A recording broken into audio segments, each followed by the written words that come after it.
Welcome back to the channel. It's me, Adam, and you're watching Unlimited Options Investing. Today was refreshing because it was a green day, and I can count on my hand how many times we've had green days this month.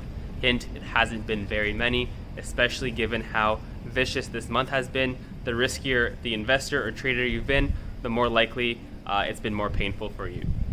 And I'm not going to say I told you so, but hey, I told you so. On Friday midday, I was saying that the Friday close was going to be very important because we were reaching a key area of resistance, especially after 3 o'clock, 3:30. That's usually when Wall Street steps in, big money comes in and then decides what the candle's going to look like, and they push through that key resistance. Now that absolutely could have been a fake out, but today on Monday we went up more green, and that's more encouraging, saying that hey, this move could be for real, especially if we're able to consolidate and hold these levels in the short to medium term. But for all we know, this could all be lightning in a bottle, and of course it's maybe we're going up, maybe we're going down, or maybe we're going sideways. But what I can tell you, be prepared for whichever situation occurred. And today's green day in the markets also correlates with bond yields not going up.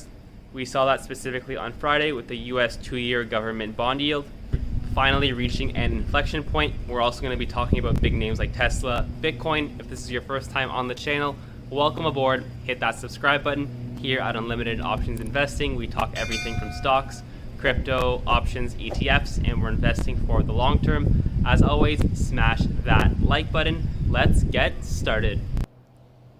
Okay, and looking at the S&P 500 heat map, we see that technology leads the way. Big names like Tesla up 10.68%, Amazon up 4% after getting beaten down, Facebook or Meta Platforms up 3.83%, Microsoft only up 1% on the day, with Nvidia up 7%, Apple 2.6%, PayPal 5%, with MasterCard not nearly as green and Visa actually down on the day. Taking a look at the banks, JPM green with the other ones pretty much sideways, Berkshire sideways. And then we're scattered all over with more green than red with healthcare, consumer defensives, real estate, energy, and utilities. So looking at the Dow Jones Industrial, we are up 1.14% today. On the S&P 500, 1.8%, and the NASDAQ, 3.2%. So technology definitely leading the way, and all three charts looking pretty similar, with a gradual climb up on the day. And similar to Friday, we had a little bit of a dip and then a strong rally in the last half an hour into the end of the close. And taking a look at the last day on Bitcoin, we're up 1.8%, where we sold off from 38,000 to about 37,000, and then around the time the market opened today, we climbed back up near 39,000 again. Alrighty, so when we take a look at the NASDAQ, we see clearly that we have broken that trend finally, this vicious downtrend ever since the second week of January. So again, we broke it during the close on Friday, but we see today that we opened above it. We gapped up, sold off, and they continued finding strength. Again, a strong rally upwards today. We're approaching the 20 EMA and the bottom of our trusty ascending channel that we broke through very decisively this month. If we zoom in and take a look at the 4-hour time frame, we see firstly what's looking more and more to be a double bottom back from 24th of January and the 27th of January, not to mention another pattern after a sell-off and consolidation. We see the 3 white soldiers pattern, 1, 2, and 3. So we've gone up quite a bit in the last, let's say, 16 hours from the bottom over here at 340 to where we are right now at 362, so it would make sense if we do see some kind of pullback, and the most likely area we're going to see that is around the 20 EMA or the 355, 356 level. And very similarly on the S&P 500, we very similar patterns. We look at the Dow Jones. We see clear signs that the market wants to recover, but the question is, can it pull back now, find support, and then move forward? Or is it the kind of thing, for example, on the SPY, where we now start trading sideways for a little bit, and then we start creating a potential channel? Anything is possible. Or again, if we see a pullback, we want to see buying pressure around the 20 EMA and then bounce up toward the upside. But really, again, anything is possible. Looking at the U.S. government bonds 2-year yield, we see that inflection point from back on Friday. We're still above the 20 EMA on the 4-hour time frame. If we take a look at the daily, we're still way above the 20 EMA there as well because of how much we've ripped over the past few months. So what's good for the stock market if we don't continue making new highs? If we do, then in all likelihood, we'll see a pullback in technology and crypto.